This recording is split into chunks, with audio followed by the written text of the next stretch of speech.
مفتی شمشاد صاحب بدایونی، مفتی ایوب صاحب مراد آبادی نے کفر کا فتویٰ دیا اور وہ فتویٰ انہوں نے نقل نہیں کیا.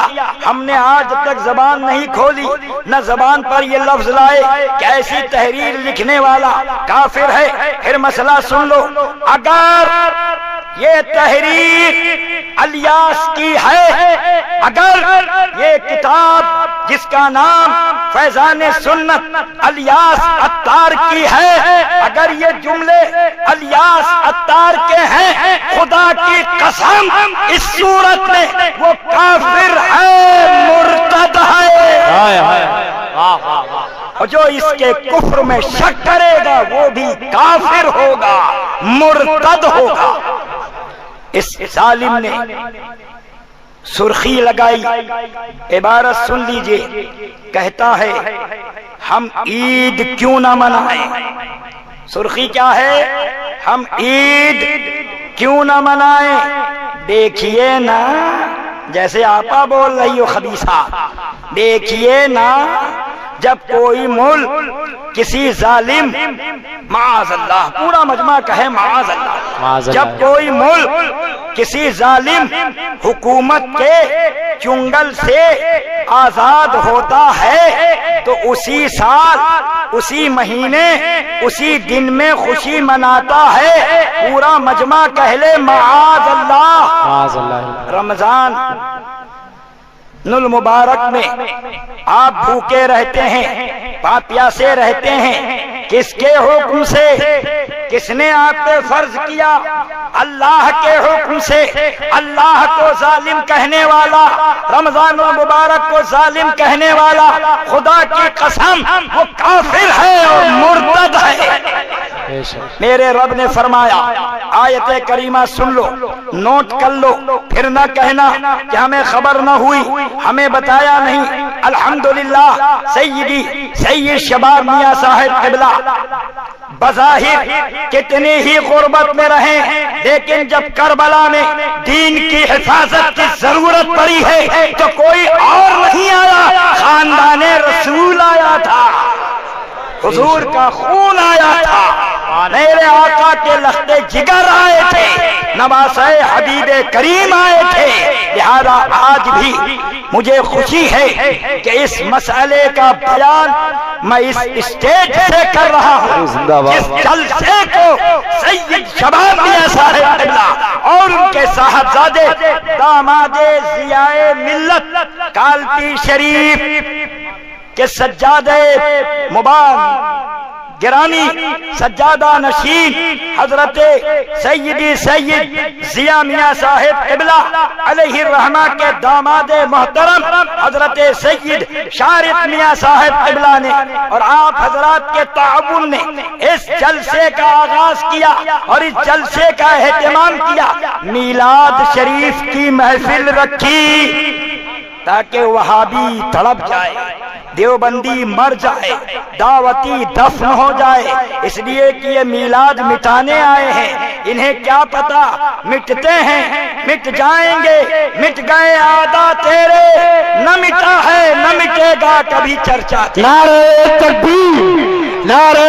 تکبیر، نعرہ رسالت، نعرہ رسالت، مسلک اعلی حضرت، مسلک اعلی حضرت فیض رضا عطاریوں پہ، نجدیوں پہ، صلح کلیوں پہ، نعرہ تکبیر، نعرہ رسالت.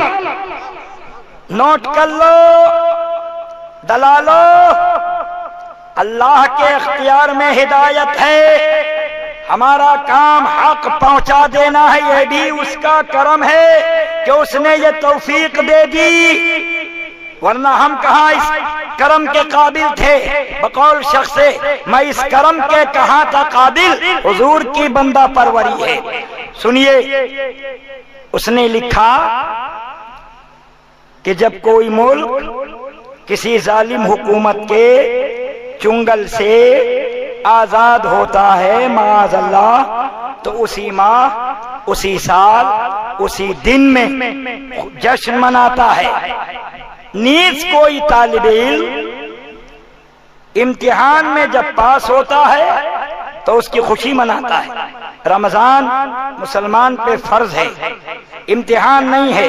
اگر امتحان کہہ دیا تو پورا قرآن مجید بدل دیا، پوری شریعت بدل دی۔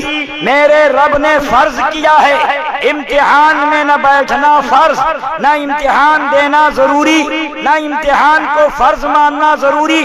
اور میرا چیلنج ہے، مجھے وہ آیت قرآن مجید میں دکھاؤ جس کا معنی یہ ہو کہ اے مسلمانوں، اے ایمان والو، تم پہ روزے کو امتحان کیا گیا، فرض کیا گیا۔ اب آؤ پھر حوالہ نوٹ کرو، ہم تو چھٹی والے سرکار کے نمک پہ پلے ہیں نا۔ ہائے ہائے ہائے سبحان اللہ۔ ہم نے ہمیشہ ایک اعلان کیا ہے کہ چھٹی والے سرکار بھارت کے باشندوں کو، بھارت واسیوں کو ایمان دینے آئے تھے، کفر کاٹنے آئے تھے۔ بے شک اعلیٰ حضرت کا کرم ہے کہ مدینہ طیبہ کی عظمت کے تعلق سے بھی اجمیر شریف کی عظمت کے گیت کا فتویٰ چھٹے حصے میں ملا، اور اس عطار کے کفر کا فتویٰ بھی کس میں ملا؟ چھٹے حصے میں۔ پورا مجمع کہہ لے چھٹے حصے میں۔ چھٹے حصے۔ صفحہ نوٹ کر لو 129، پیج 129، 129۔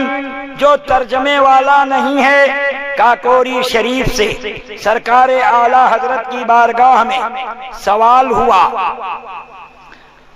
کہ حضور، ایک شخص یہ کہتا ہے کہ معاذ اللہ اگر میں ہندو ہوتا تو بہتر تھا کہ مجھے 30 روزے نہ رکھنے پڑتے، معاذ اللہ۔ اور دوسرا یہ کہتا ہے، بفصاحت کہتا ہے، اور یہاں تو خبیث تو نے چھاپا ہے، دوسرا یہ کہتا ہے رمضان بڑے ظالم ہیں، معاذ اللہ، بھوک پیاس لاتے ہیں، معاذ اللہ، مکمل قید ہے۔ قید کا ترجمہ چنگل ہے، مولانا جاوید صاحب سے پوچھ لو، ادیب آدمی ہے۔ چنگل کو قید کہیے، قید کو چنگل کہیے۔ کس کے چنگل میں پھنسا؟ کہتا مکمل قید ہے، لہذا ظالم کا ظلم بہت دن تک نہیں رہتا۔ اعلیٰ حضرت نے اس سوال کے بعد قلم اٹھایا، لکھتے ہیں الجواب، یہ دونوں، کون دونوں؟